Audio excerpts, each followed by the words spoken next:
Welcome back, listeners, to our Beyond the Road podcast, where we take Sunday's message further to reach our community, discipling one person at a time. Good morning, evening, and afternoon to all of our listeners. Welcome to episode 157.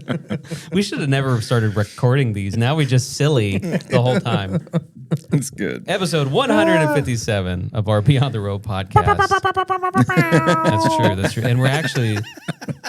This is one of That's actually was really good. It was really good. It sounded...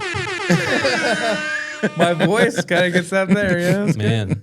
So what we can do is we can replace that with actually you making that sound, because you can do pre-recorded things. That would be really funny. Fantabulous. I think we should put one of those with Abe rapping. Remember that? I would love that.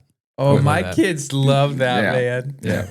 Especially Ezekiel. What episode was that? 140 something? Yeah, it's got to be down something there in somewhere. there. That was good. He recorded it and kept the clip. It was his Chick-fil-A rap. Yeah. And it worked because he was recognized by Chick-fil-A. Yes. Not because of that. Yeah, that's true. Oh, okay. I was like, wow, they heard that? It's only us three today. Abram's not here because he's like, I got too many things to do. Mm-hmm. It also is about 90 degrees in this room. Oh, it feels so good. And look what he's wearing. Oh, my goodness. I'm burning up. I better take this off. hate winter. Like, I am like ready to throw down and throat punch somebody because winter keeps staying. Man. I'm a winter person, and I was bummed when I woke up and saw all that snow. I was like, crap. My. There's still more coming potentially. Like Thursday night, like a little clipper system of like, maybe an inch or less, probably less. But, and then you're like, oh, then there's this big one coming next Monday. And you're just like, I'm over it. Maybe I'm done. Maybe the Lord's trying to tell us that it's going to snow in heaven. I hope it does. Then I want annihilism to be true. Oh, shoot. Well, you heard it here first, ladies and gentlemen, from your very own pastor. That's great. I know it's not true. Right. Exactly. Because that would just be not heaven. That's the joke. Yep. That's good. My goodness. So anyways, this Sunday, okay. So the reason Abe's not here too, they're also working on the chapel. Yep. Man, that looks so good. It does look really good. If you haven't seen it, it's great. They painted the black, the back wall, the stage wall black. Yep. And we got some TVs up. It looks really sharp for that room. Yeah, for sure. But the joke is, we had so many kids. Like, where's the cross? That's right. Yeah. And it's been funny. There's kind of a running joke at Avenue that when we've done some things and I don't know, Just with renovation. yeah, in renovations or whatever, and I take something down or get rid of something Or paint it black. or paint it black. The funny thing is, I get this all the time. Well, Mel Hershey made that. Yeah. How do we? It's like, well, did Mel Hershey build this building? Right. Well, apparently he did. But if you ask Mel, which we have. He's always like, I didn't make any of that. Yeah, we love Mel. Oh, so great. But anyways, the kids are like, where's the cross? Mm-hmm. Which to me, that made my heart actually feel really good because For sure. Because it is a construction. The cross is going back up, but it wasn't up this Sunday. And so many kids were like, kind of like bothered by it. Mm-hmm. And I thought that's great. Yeah.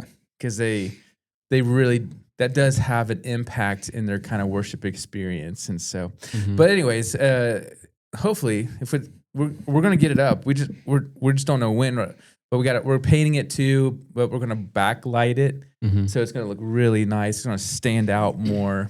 And then we're also trying to think of some fun ways to make Sunday morning worship for our children, too kid-friendly when it comes to that room. So we're trying to think about some other things we can add to the stage just for Sunday morning. And then students, it's designed for students on Sunday night. So I think once we're all done, it's going to be a super nice place. Yeah, that's going to be really nice. good. Yeah. To do some worship. But I even was in there a little bit yesterday. that's what he's doing right now. And had all the lights off, except for some of the new colored lighting. Oh, yeah. And I was just playing the keyboard in there, and felt really, really nice. Did it really? Yeah, it was really just warm, intimate space. Still, it's like there's no amount of renovation that can change structurally. Yeah. That classic A-frame style chapel. Yeah. And it still feels like it. So anyone that's maybe leery about renovations, like, hey, give it a chance, because I grew up in that room.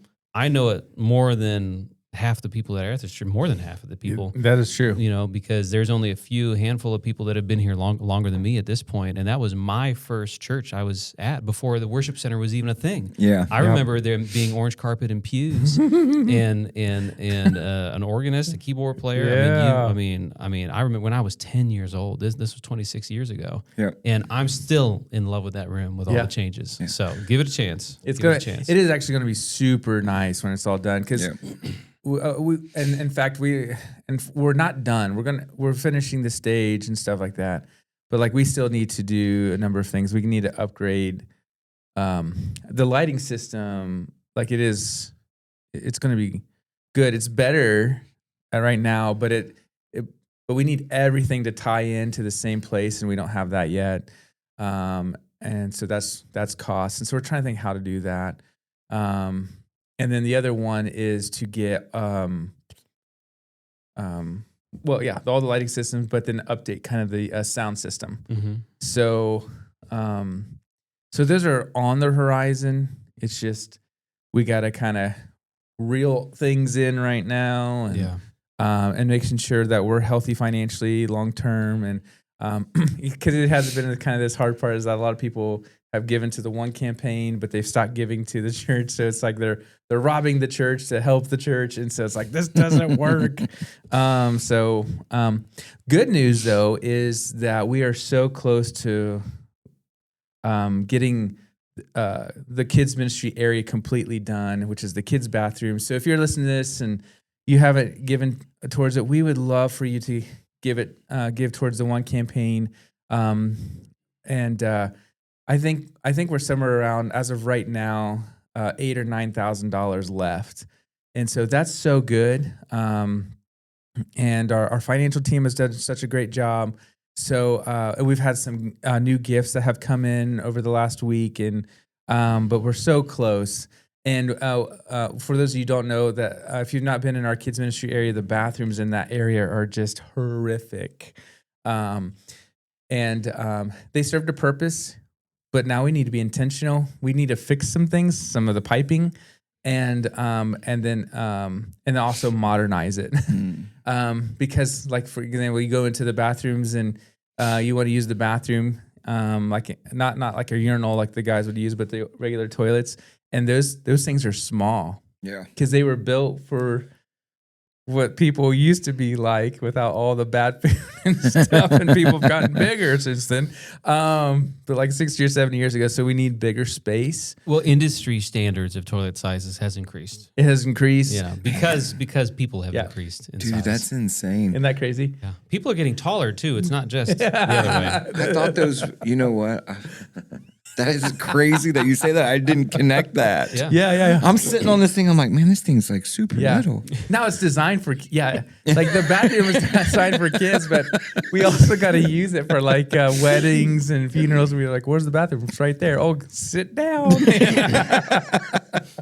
That is so. All of our toilets are bad. Like you have to hold the flusher, and sometimes it just takes forever to flush, and sometimes it doesn't have enough stream to completely flush. You got to be there for a second. We got to get all of our toilets. But the reason it's hard to get our toilets up to date is because we need new piping. Yeah.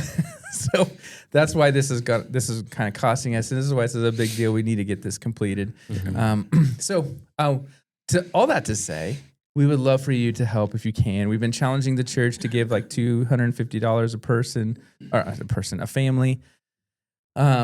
If you could give a little bit more, great. But again, it's above and beyond your normal giving, because it does hurt us when it comes to other things like utilities and other ministries and things that we already normally do with a budget. So this is above and beyond giving. So thank you so much if you have given already, and some of you have been super faithful to doing that. Thank you. And then if you've never done that, would you please consider just a one-time donation? Would be fantastic to help us to get to that last moment. So. Which is right in time for taxes. So for a lot of us, right in time for taxes. It's much more manageable right now. Yeah, for sure. So we are doing a series. We just started this Sunday. So if you're listening to this, probably because you did did I just hear a watch go beep, beep? I'm not wearing a watch. I was like, did I just jump back 30 years ago? Billiam. Bill's calculator watch is going off. listen. Ernest goes to camp right here. Is that watch like 30 years old? No, I bought it digital. It's the cheapest one at Walmart because when I go either hiking or if I put my phone down, I need to still be able to see the time. Yeah. That did. It felt like I was jumping back I'm 30 sorry. years. Wow. I can't. I've actually been pretty good with this one. I don't know if I should get the Apple because I'm hard on it, and Sure. if it gets wet, and it's like But sunglasses. the newer ones can do that. Oh, okay. Mhm. But Shelby won't let you do, will she? Well, she's Hey, if you're not safe, you give me a wink. so. This is What the in running the world joke is with happening? her. She has a degree in anthropology, which is the human side of things. So she told me that she can break me down to where nobody could find me, and that her brother would cover it up as a cop. The more you know. Wow. So I'm like, man, what did I get myself into? No, I'm kidding. But they do joke about that. They said they would never find you, Bill. They would never find Gosh. you. Yeah. Okay. I'm trying to decide if that should stay in the podcast or not. It's But totally got to stay in there. Yeah. It's a Shelby, joke. we love you. Yeah, right. It's a you joke. need to, okay, so you need to, when this is posted, okay, you need to send a link to Beth Ann and be like, hey, I don't know if you've been listening to the podcast or not, but you got a shout out.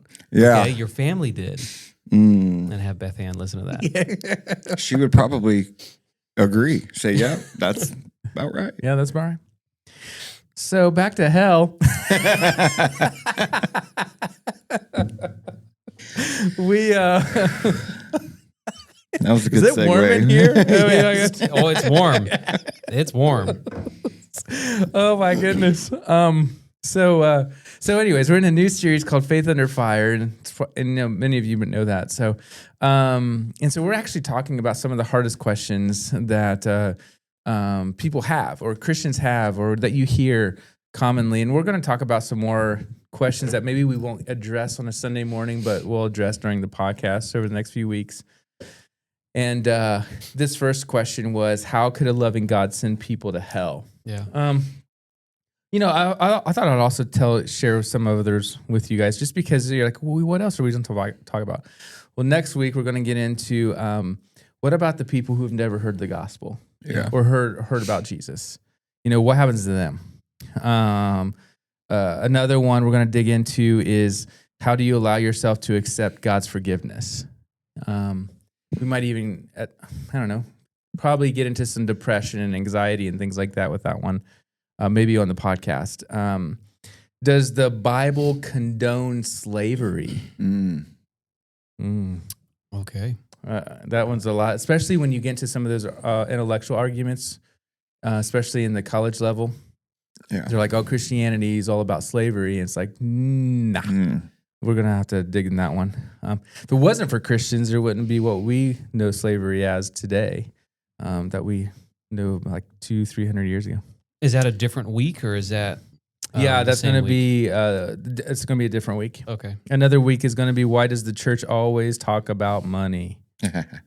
I get that one a lot. Mm-hmm. And then another one is, why is Jesus the only way? And I think Billiam's going to get more into that one. Yeah. And then we have a few other questions we'll probably dig on the podcast as well. So I thought I'd give you a precursor to some of the other questions we're going to talk about. But, That's cool. So Bill, I'll throw you on the spot, Yeah.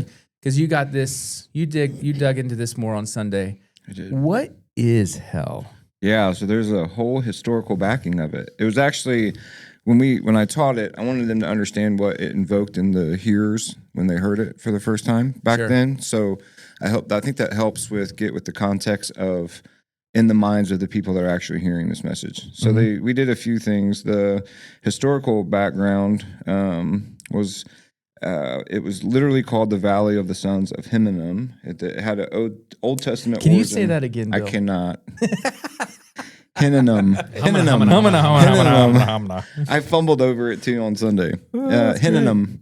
So it was actually a physical location near Jerusalem. You can find that in Joshua 15:8.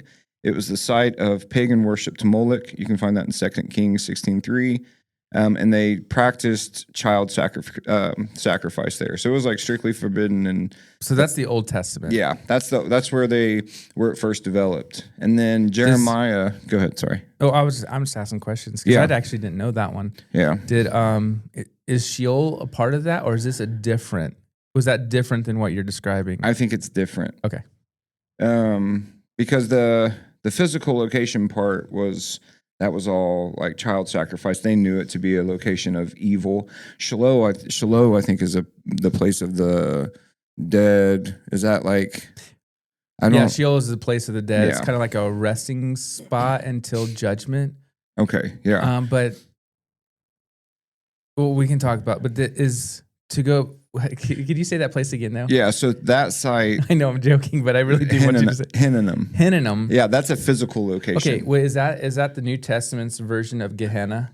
That is the Old Testament background of Gehenna. Oh, okay. So in the Old Testament, this is where it's developed through time. Okay. And so from in the Old Testament, Jeremiah condemned the valley's corruption. He declared that specific place Yahweh's judgment and destruction. And so it becomes a symbol of divine wrath for people in that time. And so it wasn't like a place that dead people went to. This was a physical location of a site that he condemned. It was a place of wrath, and they saw it as completely pagan and killing kids, right? Okay. So in Jesus' day, because of the horror of its past and the paganism, the Jews turned it into a garbage dump. Now, I did... okay, that makes sense, where Gehenna then comes from. Yeah. And so in that time, it was constantly burning. A lot of scholars... There was only one historian that said that it actually was burning, and so you can't, like, say that it was. It was. It was said that could be tradition, but the imagery is like fire, smoke, worms, and stench. And Jesus draws on this imagery for eternal judgment. So the permanence of it was a judicial sentence, but it was prepared for Satan and his demons. It was never ever prepared for humans. And so like that's the hard distinction. And we went into like Adam and Eve and how, Adam and Eve were prepared for heaven, love, transparency with God, living in eternity with him. And so it was completely two separate places that was not prepared for humans. So Okay. That's good. yeah.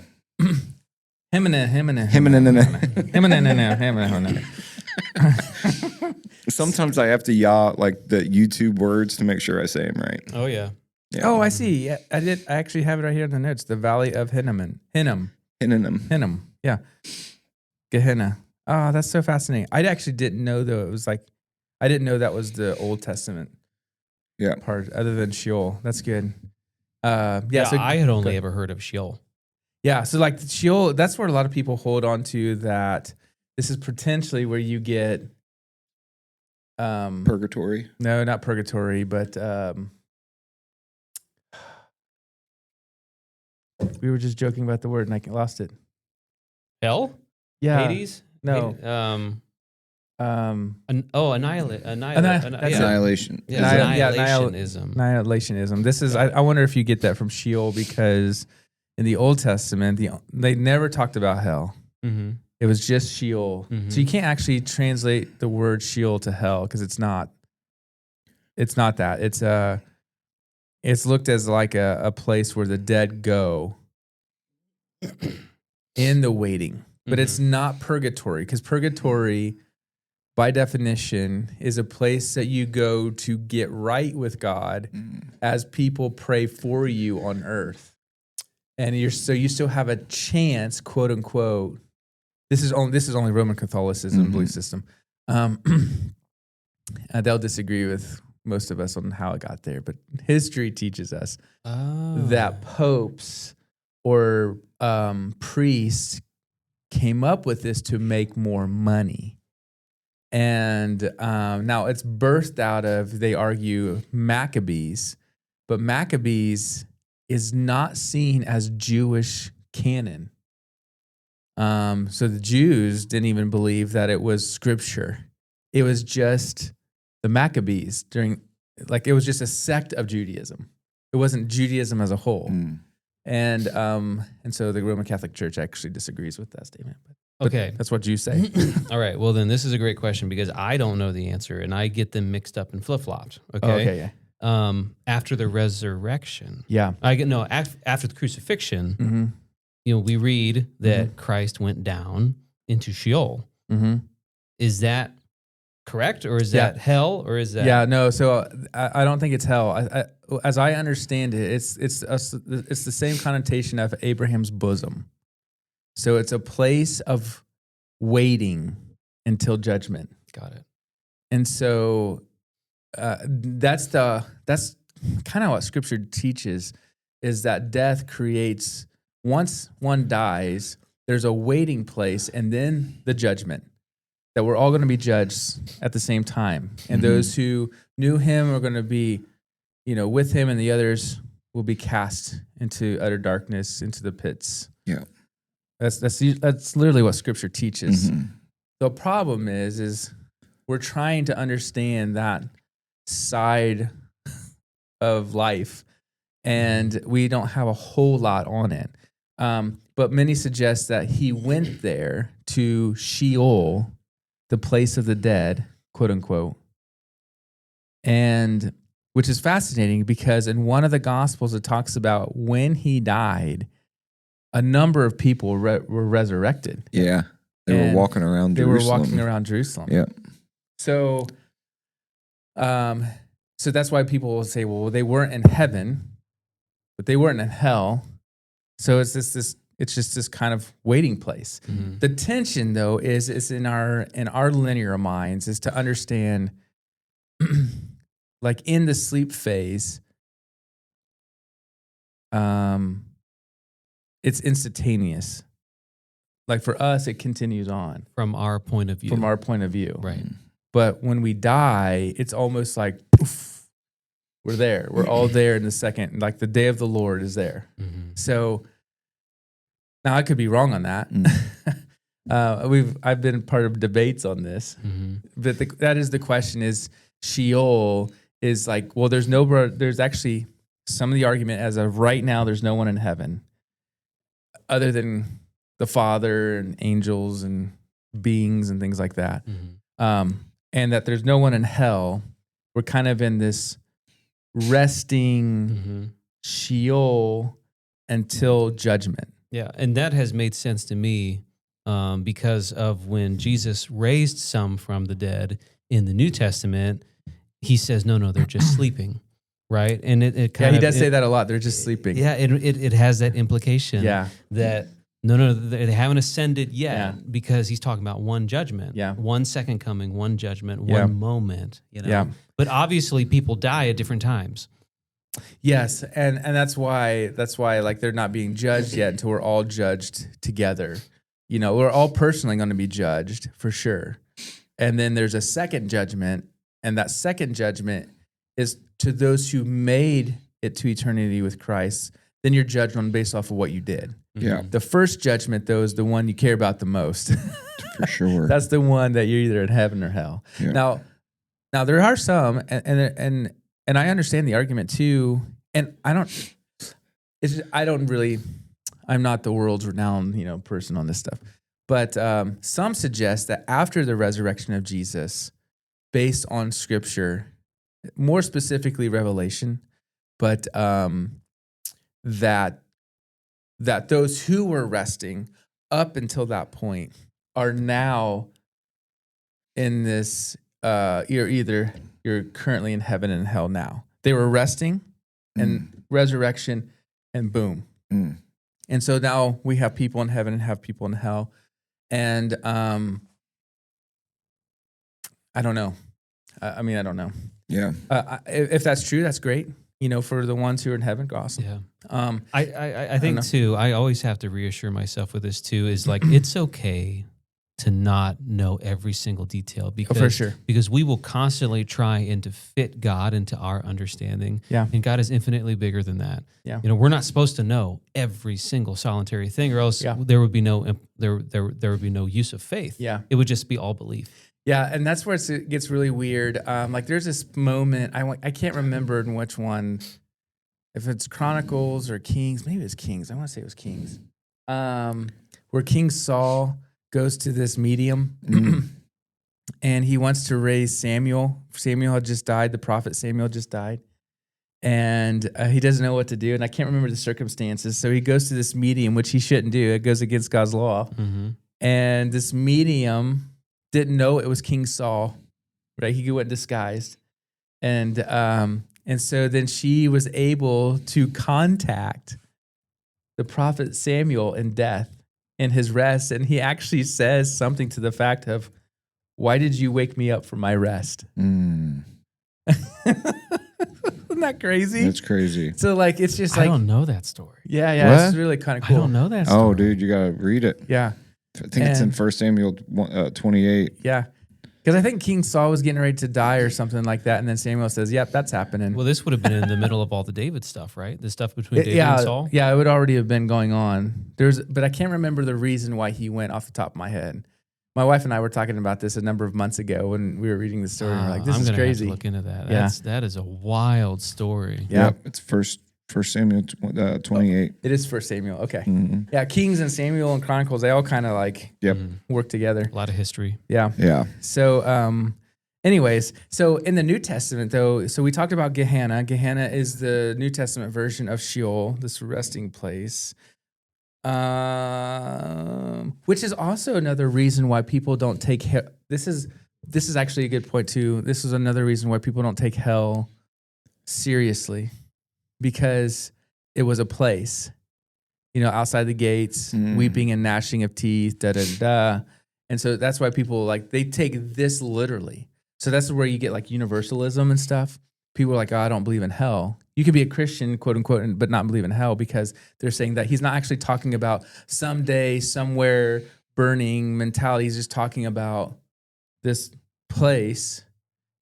And he's talking about like there is going to be like it's a separation, but God's going to bring you back to him. So like universal, even if you die, you're still get a chance to be with him anyways, or things like that. Anyways, and then you're also introduced to others like Hades. Hades isn't obviously, it's a Greek term, but it does refer to more of the underworld, not a place of sleep, but actual torment. And that was a term that they would have been able to understand. It was kind of the last judgment for the wicked. You have to go to Hades. We call that hell. So that's where you translate the word Hades to hell. And the only other thing that we're introduced to is Tartarus, which is in 2 Peter 2:4. It's kind of the description of fallen angels being confined, but it's still the place of hell for them. So this was fun. Mm-hmm. That was good though. Why is hell hard for people to believe though that exist? Like, why is that? Yeah. I get some of the things, but why is it really hard to be like, yeah? So I was born and raised in the church, if you don't know my background. And when I went away to college, I say went away, but I was here in town, but I left the church, okay? Because I was kind of trying to come up with what I believed, and I was trying to make sense of a lot of things. And one of the core characteristics of Christianity that I first renounced was I decided there was no such thing as hell or any sort of punishment. Okay. Oh, I do remember you saying that. I did that in college because it made me feel so much better committing the sins that I wanted to commit. And it almost was like, it doesn't matter anyway. I'm going to do what I want. I'm a 20-year-old guy. I'm going to do it who with what I want. And I was playing in bars and shows, and it just made me feel so much better because I was struggling with the guilt of my sin. I didn't want to struggle with the guilt of my sin. So I just came up with this lie in my head that I'm just not going to believe that hell's real, and now there's no consequence. Did you believe in heaven? I did. Huh. I just thought we all went there. Because how could a good God send someone to hell? That's literally what I told myself. So I think that's not funny. what I believe now. Make sure you say that. I think it's funny too. Like there's things that like we believe that are good, but we don't believe the opposites of. Mm-hmm. That's fascinating to me. Yeah. Well, I wanted to do what I wanted to do and not feel bad about it. Not have consequences for their actions. Yeah. Pretty twisted. So like I use that illustration. This illustration has messed me up though. Like and I bet you it's probably not perfect either in the illustration, but the illustration goes like this. Like, so imagine that someone killed the person you love the most, whatever that is, right? Because parables were always the extreme. Mm-hmm. Jesus always taught in the extremes. So you have this parable, a person kills the one you love the most. We're at the courtroom, at the courthouse for judgment. What are we going to do now? Conviction. Yep. Okay. And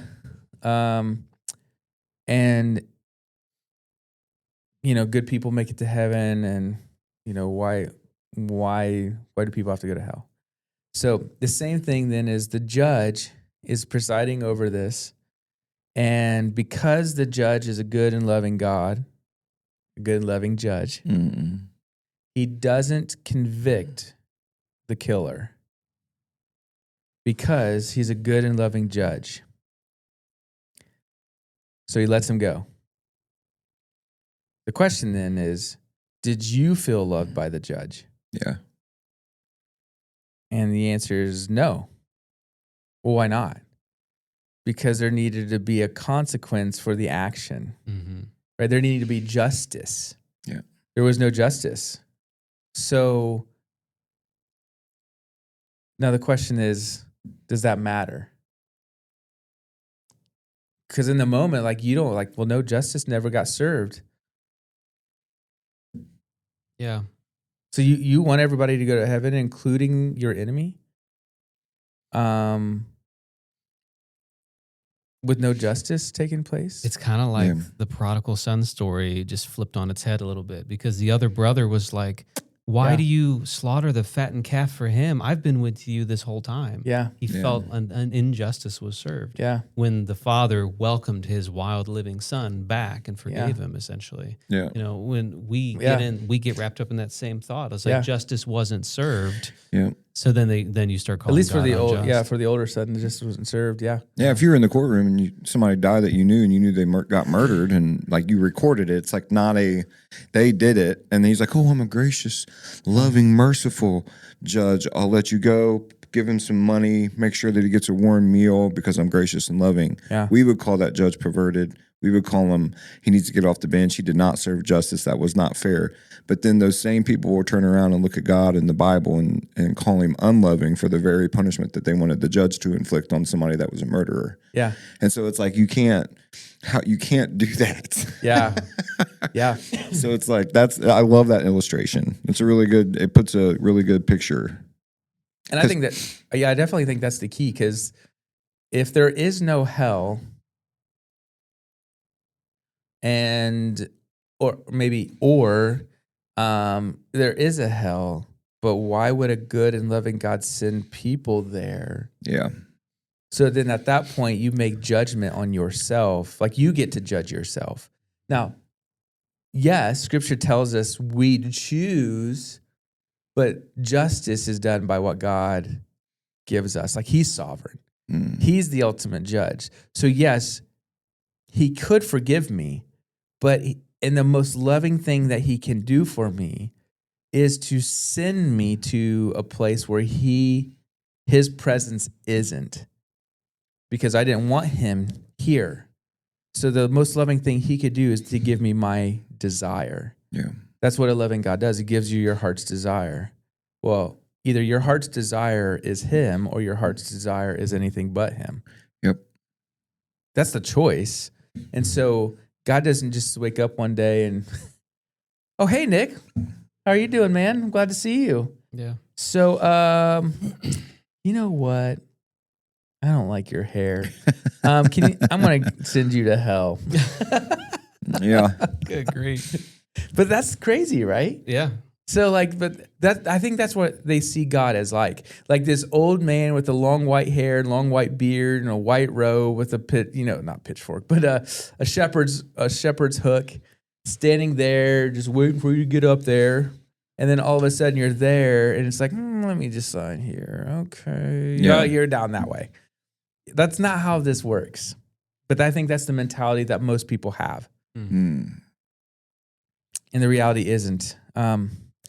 Another question I thought we could talk about is how do we help so many people who believe that just being a good person gets you to heaven? Man, Why? it's like that. How do we break that? Yeah. What about good people? Why would Yeah. a loving God send good people to hell? It's that Yeah. Aunt Edna type objection, where it's like, who is nice, responsible, and harmless, but not religious. So I like that. Nice, responsible, and what? harmless, And harmless. but not religious. Yeah. How could eternal punishment fit that life? Yeah, that's not fair. Yeah, like what? And then that's the question. Is like the problem is that there's nobody good, and that's why we talked about Adam and Eve and how they were created for heaven. Mhm. They were supposed to be transparent, loving, Yeah. in union with God, and they chose to obey evil. When they chose to obey evil, whatever you obey, you become one with and you worship. So they inherited that sin nature that broke their connection with God, Yeah. and so that's what separated them, and that's what made them, feel guilt, shame, and they hid themselves. And so God told them to, from that, multiply. And so when they had kids, they multiplied everybody that came after them. They can't reproduce what they weren't in the beginning. They can't reproduce holiness and pureness.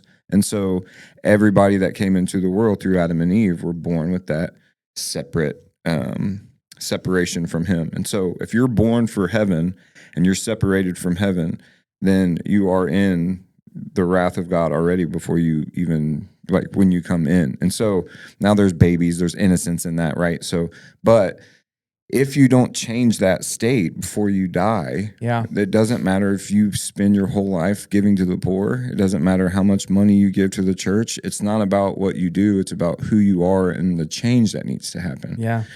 And so, like, that's why I tell them, I'd use like the real drastic thing. Like, you can have a grandma that never sinned, but if she didn't, when she heard about Jesus, if she rejected Jesus, then she's going to be rejecting Jesus in eternity, being away from him. If you got a guy that's on death row that killed 1,000 people, but truly repents from his heart before he dies, he's going to be in heaven. And so that's the power of the cross. And so a lot of people, it's like, man, because nobody's good. There's nobody that does right. Everybody has denied God and walked away from him. And I want to take it. I love it. I want to take it one step farther and say too, we don't get to set the standard because we're not the judge. Yeah. He is the standard. Yeah. So you could call good whatever you want to call good, but you don't get to decide what good is. That's actually a great point. He's the standard. He is.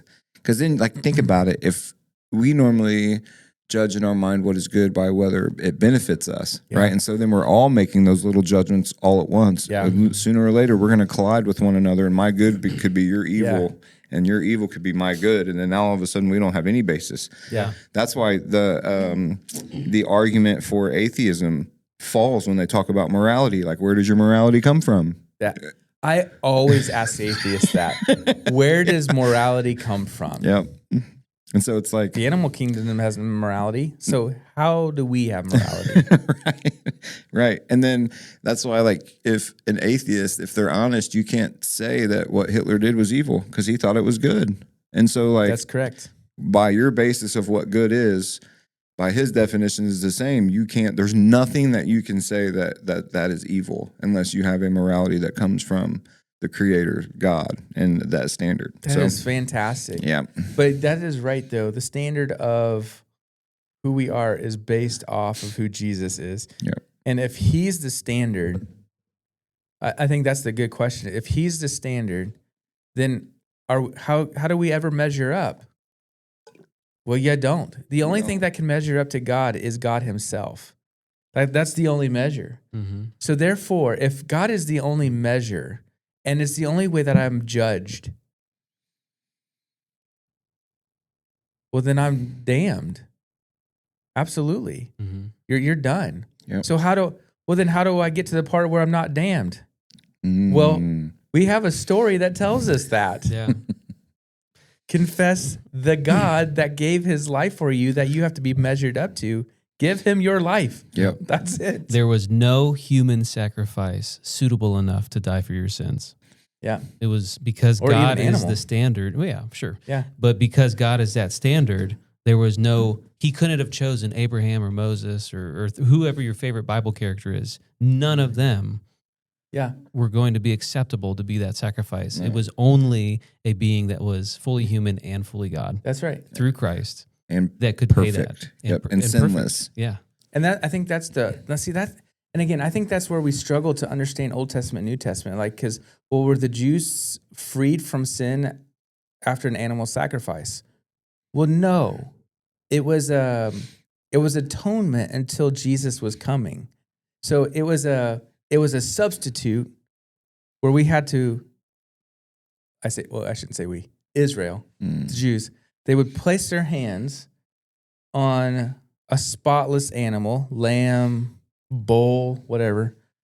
And it was like a transferring of sin to this animal. And then it slit the throat, the blood would come out on the altar. And it was a sin offering. So you're like, well, why don't we still do that? Well, the point is they had to do that a lot because we fall into sin a lot. And so it was an ongoing. In fact, the high priest had to do it once a year. He had to offer sin for himself before he could go into the Holy of Holies and offer sin for the nation of Israel, a sin offering. And so you had to do this all the time when Jesus became the ultimate. Like it was more of this is just a substitute until he comes. And when he comes, it'll be the once and for all. Sin covers the multitude of people forever, past, present, and future. And no longer, that's why that's why the curtain was torn. That's why there's no more animal sacrifices. So there's talks of like Jews wanting to do that again. Yep. Well, it doesn't make sense because it's already been done for us. And so,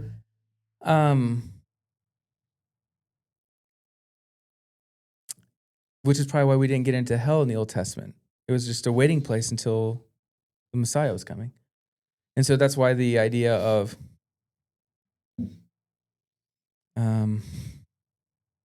hell is not a place we enjoy and love, but the standard is always Jesus, not ourselves, because we all deserve hell, and he's the key. So you asked, why is hell hard for people? Yeah. Or wait, how did you say it? Is that right? Yeah, why is hell hard for people to believe that it exists? Well, outside of relationship with Christ, maybe you can't really understand it. I think that's true. I don't think you want to understand it because it's just, the hard part, like there's so many, and the reason I got off on that tangent is because I was reading Hebrews, and Hebrews had talked about like, well, used to you had to sacrifice animals, but now there's the one, So anyways, I really recommend listening and reading the Hebrews consistently, actually. But it also talks about scripture that those who know and don't live it out or don't give their life over, they know the truth, but they choose to rebel. And he talks about it's going to be even worse for them. Yeah. Than an unbeliever who never knew, than an unbeliever who did know. Like the torture and the pain that they're going to experience because they have no one to blame but themselves. Yeah. And like that's going to be horrific. I mean, those are those moments, like, I'll be honest with you, this is the thing that terrifies me. This is why my fear of the Lord is growing, because I understand the older I get, the more I realize I really am nothing. There is literally nothing special about me. And that's why, holy cow, my entire life is in his hands.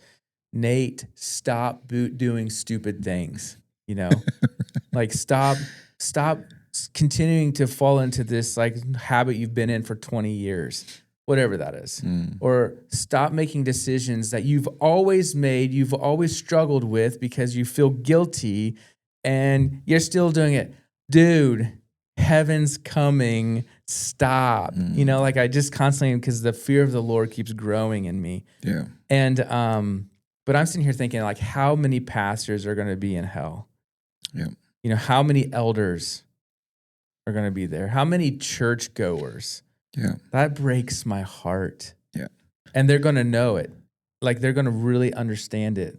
And it's going to be the worst torment. And I think that's the key.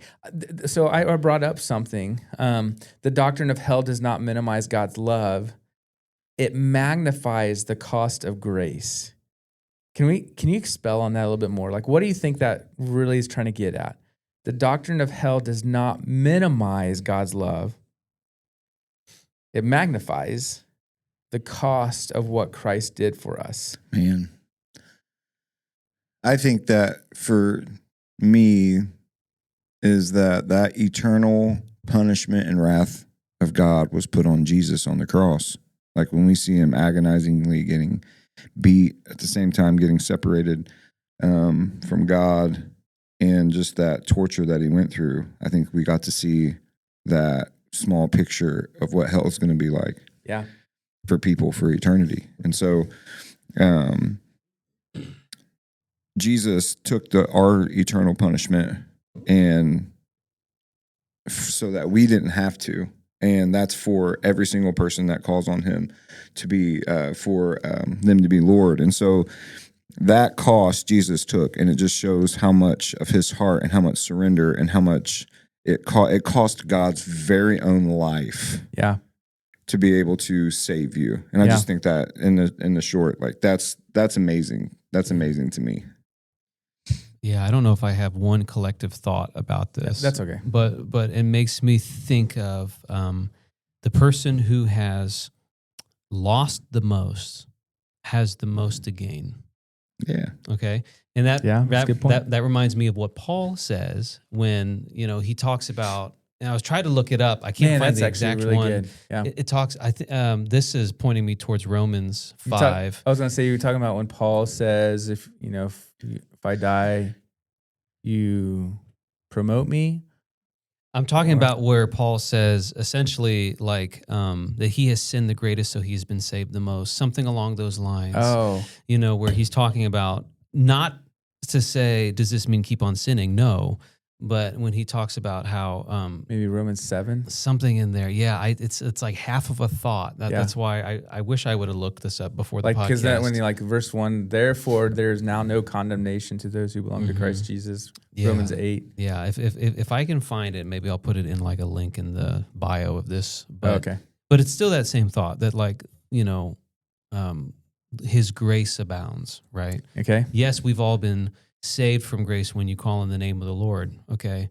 But to the person that has, I guess, maybe have done the worst things, if you could even say that just for the sake of conversation, for the person that has done the worst, think of Paul when he was Saul, okay? He has been saved the most from the things that he used to do. Yeah.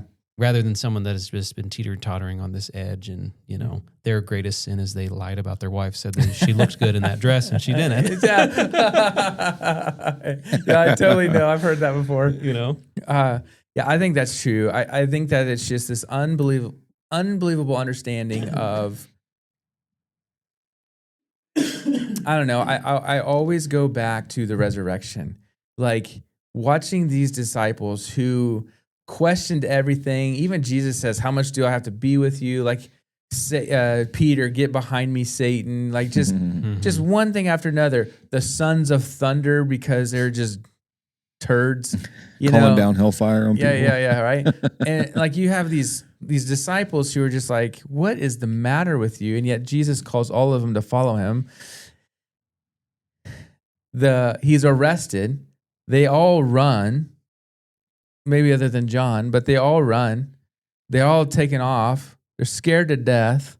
They're like, well, this movement that we were part of is now done. Mm-hmm. And so then you have the resurrection, and then boom, they are new people. I found it. Oh, okay, go ahead. Okay, so this is out of Romans 5. Okay, the actual verse is verse 20, but I'm going to back up a little bit, starting at 18. Okay, it says, yes, this is Paul's words in Romans. Okay. Yes, Adam's one sin brings condemnation for everyone, but Christ's one act of righteousness brings a right relationship with God and new life for everyone. Because one person disobeyed God, many became sinners. But because one person obeyed God, many will be righteous. This is the verse, okay? 5:20. God's law was given so that all people could see how sinful they were. But as people sinned more and more, God's wonderful grace became more abundant.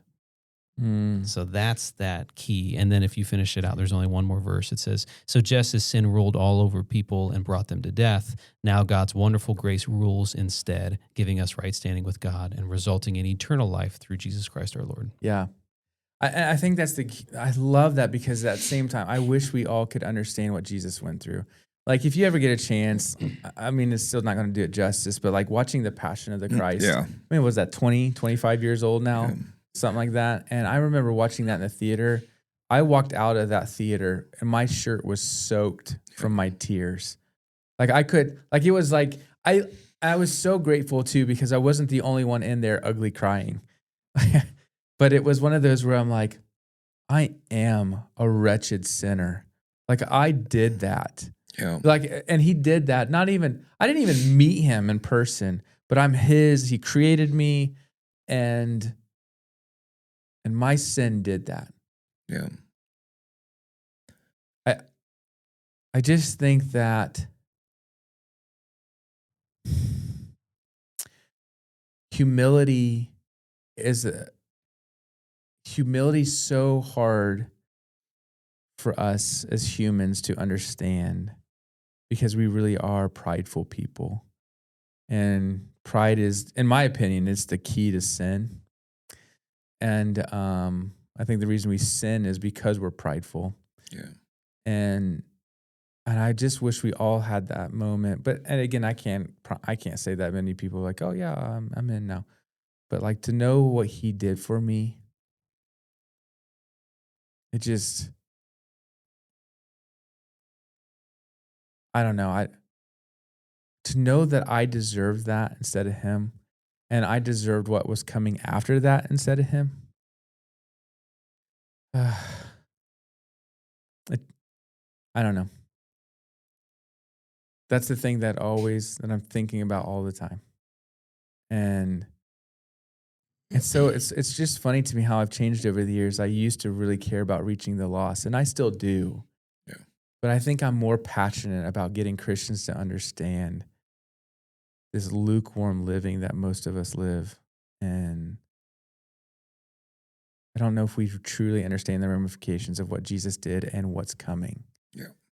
And it's almost like I feel like I exist to warn people. I think that's my life. I exist to warn people now. Yeah. Amen to that. And I don't know, the last question as we end, like, what? I think it's actually a good question to ask. I don't know if it's the best question, but why should hell motivate the church to share the good news with our family and our friends and our coworkers and our teammates? Like, why should hell motivate us? And maybe it shouldn't. Maybe it's just strictly Jesus, but I don't think he wouldn't throw it in there if it wasn't somewhat important for us to understand. I don't know. Do you have any thoughts on that? Or maybe that's not a good question to ask. Should hell motivate? 100%. I think it should. I think that if you're a Christian and you know like what Jesus did for you and what he saved you from, and then what the ramifications of that penalty of hearing about Jesus and rejecting him, that would move you into trying to go after your loved ones and coworkers, that this reality is real, that you don't want to see anyone in that eternal punishment. That's what put Jesus on the cross, is because he didn't want to see any of his creation, even any of the humanity to go there. And so I think Jesus gave up his very life for that. And I think we should too. I think I think we should know, like, man, I know what it feels like to be away from him. I know the pain and suffering that causes. And I know that when I gave my life to Jesus, he freed me from everything, and just having that peace, that alone too should move you to be able to preach the gospel, to know that this is true, this reality is true, and then that you want people to enjoy Jesus like you do. I think it should be a natural thing, like breathing, to somebody that calls himself a disciple of Jesus. Because I don't want any of my family or anybody to go to hell. I don't want them to suffer, and I don't want any of that. Oh, and me so either. Yeah. You know what I mean? I think I lean towards that too. I think of motivation. Yeah. And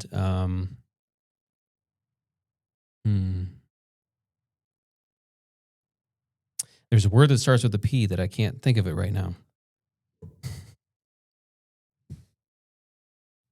But motivation, at least. Yeah. Trying to think of the word. Because we as humans, we are, in this bodily state. We are very finite beings. We get caught up in the rigmarole of our life.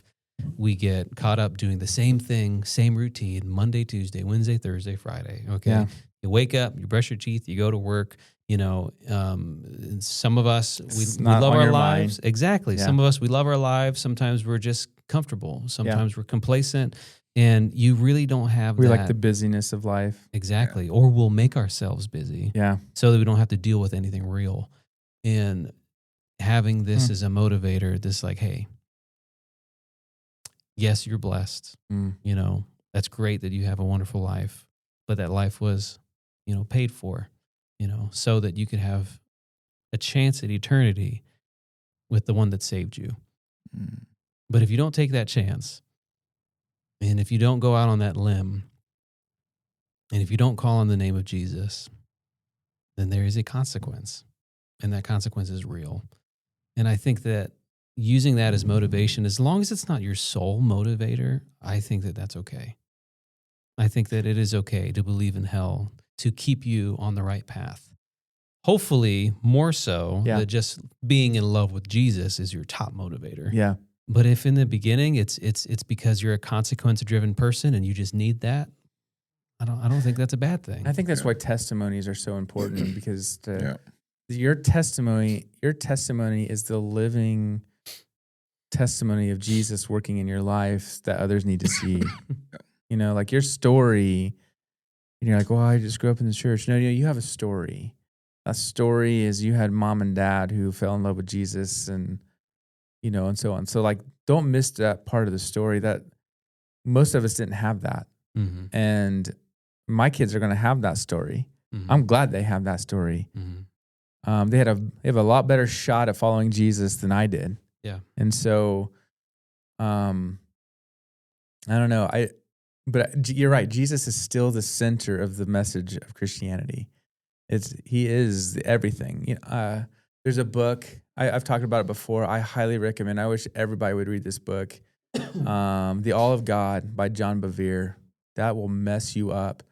But the whole point is to understand that I think the fear of God should be more intimidating than hell, because He is literally in control of my entire life. Like, although every breath I take is because He's giving me the opportunity to breathe right now. Yeah. Like He's in charge, not hell.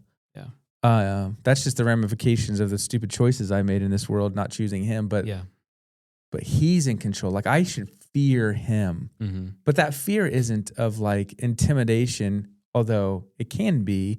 That fear is the understanding the holiness of God. Like I think about like when the nation of Israel was at the bottom of Mount Sinai, and Moses was up there, and the cloud comes upon the mountain, and God speaks to them through the storm, and they were terrified because of how holy and pure His words were. They thought they were going to die. Like, I mean, just like, holy cow. And then they're like, Moses, you go talk to God for us because that was scary. We thought we were going to die. I just like, absolutely. You read Revelation chapter 4, and you hear and you just read about the details of what John is trying to write down about the throne that he's seeing, and watching the elders and these beings and the angels bowing before Him and His holiness. Yeah, I need to reevaluate how I always come to Him because of His holiness. Yeah. And again, I think that's the downfall of American Christianity, is because, it's not like necessarily completely our fault. It's because we don't have a king. And so we don't know what it's like to live under true authority as a people. And so when we'd sit there and say Jesus is king, well, like that's hard for us to grasp. And so we actually have to learn how to lay down our quote unquote crowns Mhm. in our life to follow someone that we're used to saying, no one can tell me what to do, Mhm. And so, I don't know. The other word I was thinking of was perspective. Oh, perspective. Yeah, That's good. just recognizing that there is a difference between good and evil. Yeah, that's Yeah. good. Anyways, I was going to correct something we said. I think it was like last week or something. I was listening to the podcast. And I was like, oh shoot, we didn't correct it, but it was Mount Moriah is where Jesus was crucified. I think one of us said Mount Sinai, but Mount Sinai is where Moses was. Mount Moriah is where he was crucified. That's Jerusalem. So Gotcha. it wasn't Jerusalem, but it eventually became Jerusalem. So anyways, Got it. but anyways, yeah, this is a hard one. It always is. But it's a very real message. It's a very real topic, and I think the reality is that we got to be people who truly know how to help others answer it. Learning how to listen, ask good questions, get everything back to Jesus. And I think you can talk about help more with people when you figure out where they are with Jesus. Yeah. And you don't have to scare people. I think fire and brimstone works a little bit, but not all the time. Yeah. Like you have to share your testimony. Grace is a great communicator, but the whole point of grace is because there is something else. There is a judgment. There is a punishment, and you don't want that. Right. If God already took it for you, then why experience it yourself? Yep. So. All right. So next week, we're getting into the second question, which I think it actually gets a good correlation to this week. Yeah. Because sure. people have asked like, well, why is this? So the question is what about people who have never heard the gospel or never heard of Jesus? And some of the question is if there's general revelation, then why should we tell anybody at all? Yeah. And so like, you think you got a good question. Yeah. But really, that's not a great question because you're still missing out on the purpose of Jesus. Yeah. But yeah, we're going to dig into that one. And I think you can help a lot of people know how to answer this question as well. That's great. It's a good question. Yeah. All right, everybody. Anything else? All right. Well, we want to thank you all for tuning in to today's episode. As always, did you have something else? I was trying to think of something funny to make fun of okay. Abe on. Loser. Oh, my golly. Oh, gosh. Okay. Well, anyway, We as always, gotta get him. sharing this with some folks this week is one of the best ways that you can support our podcast. You can find us on Apple, Spotify, YouTube, and our Avenue Church app. Commenting, liking, and sharing this helps get this out to more and more folks, discipling one person at a time. Have a blessed week, and thank you for going beyond the row.